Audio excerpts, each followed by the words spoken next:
Les athlètes togolais représentant le pays aux Jeux Olympiques de Tokyo, voilà un grand événement qui devrait susciter de l'engouement au sein de l'opinion.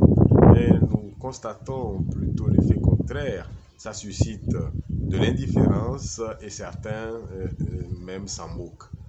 Ce sont nos compatriotes et nous devons les soutenir malgré tout. Nous devons quand même nous souvenir de Benjamin Boupeti, ce vaillant Togolais kayakiste qui a représenté dignement le Togo aux Jeux Olympiques de 2008 et qui, à l'époque, avait même réussi à obtenir une médaille de bronze pour le Togo. Et à ce jour, c'est la seule et unique médaille que le Togo a réussi à obtenir lors de Jeux olympiques. Il y a eu quand même plusieurs participations togolaises depuis que cette compétition de haut niveau existe. Il faut quand même rappeler que Benjamin Boupeti a été formé en France. Il est né en France et il a grandi en France. C'est là qu'il a suivi toutes ses formations et il aurait même pu compétir pour la France, mais il faut dire que les Français ne misaient pas trop sur lui. Euh, il avait confiance en lui. Lui, il savait qu'il pouvait donner quelque chose, mais beaucoup de personnes ne croyaient pas en lui. Et donc, il a choisi son deuxième pays, son pays d'origine, le Togo. Et avec brio, il a défendu les couleurs de notre pays. Après son sacre, oui, c'est un sacre, après sa médaille, on a vu quand il était revenu au pays, il a été accueilli avec la ferveur, en tout cas digne des grands hommes. Et lui-même, il a initié beaucoup de projets pour inciter les jeunes à s'intéresser au sport, au canoë-kayak, entre autres. Et c'est une époque dont je me rappelle avec joie. Alors, aujourd'hui, les sportifs qui représentent le Togo à Tokyo, quel est leur niveau réel? Je pense que c'est pour ça que beaucoup de Togolais estiment qu'ils ne peuvent rien rapporter pour le Togo. Quel est leur niveau réel? Dans quelles conditions se sont-ils entraînés? Qui les a formés? Comment les a-t-on formés pour nous? Beaucoup de ces athlètes sont inconnus du grand public, mis à part peut-être Claire Yvon, que certains journaux ont pris le soin de médiatiser. Elle pratique de l'aviron.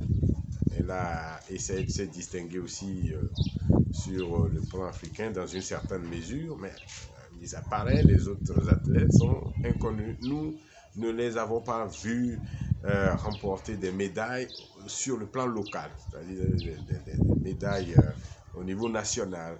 Il n'y a pas eu de compétition d'athlétisme organisée au pays, médiatisée, qui devront normalement permettre aux Togolais de découvrir ces talents que nous avons et savoir que nous pouvons compter sur eux sur le plan international et donc aux Jeux olympiques de Tokyo. Alors, nous devons dire que ce ne sont pas les talents qui manquent. Les talents, nous en avons assez chez nous. Mais comme nous le savons, le talent à l'état brut ne peut servir à rien.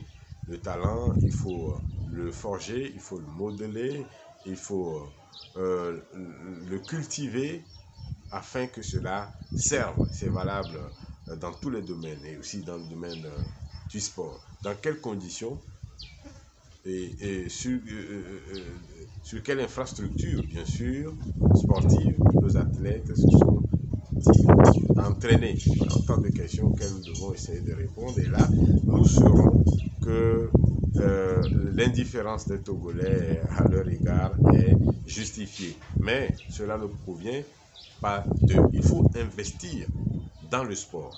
Les autorités de l'État négligent ce secteur qui est un secteur porteur. Il y a une économie sportive que beaucoup de pays essaient de développer et c'est un secteur qui absorbe beaucoup de jeunes. Nous avons un problème de chômage chez nous, mais il y a beaucoup de jeunes qui peuvent exceller dans le sport, devenir de grands sportifs, gagner leur vie à travers le sport. Nous le voyons dans le monde entier, dans beaucoup de pays. Mais nous pouvons, ce sont des choses que nous pouvons également faire chez nous, mais ce domaine est négligé. Alors, il y avait le football qui donnait un peu de joie aux Togolais à une certaine époque, mais aujourd'hui, les Togolais euh, euh, pensent ou bien estiment que même avec le football, on ne peut rien espérer. Il y a eu une mauvaise gestion. On a eu un coach qui est resté pendant plusieurs années, qui a gagné des millions, mais qui n'a pas permis à l'équipe nationale togolaise de briller comme elle essaie de le faire dans le temps.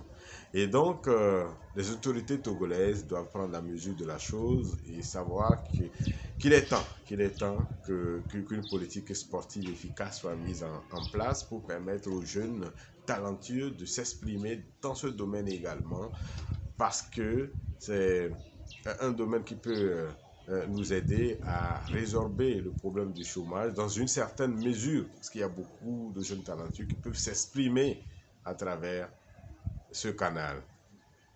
Bonne chance quand même aux athlètes qui sont toujours en lice au niveau de Tokyo, même si nous n'espérons pas grand-chose d'eux.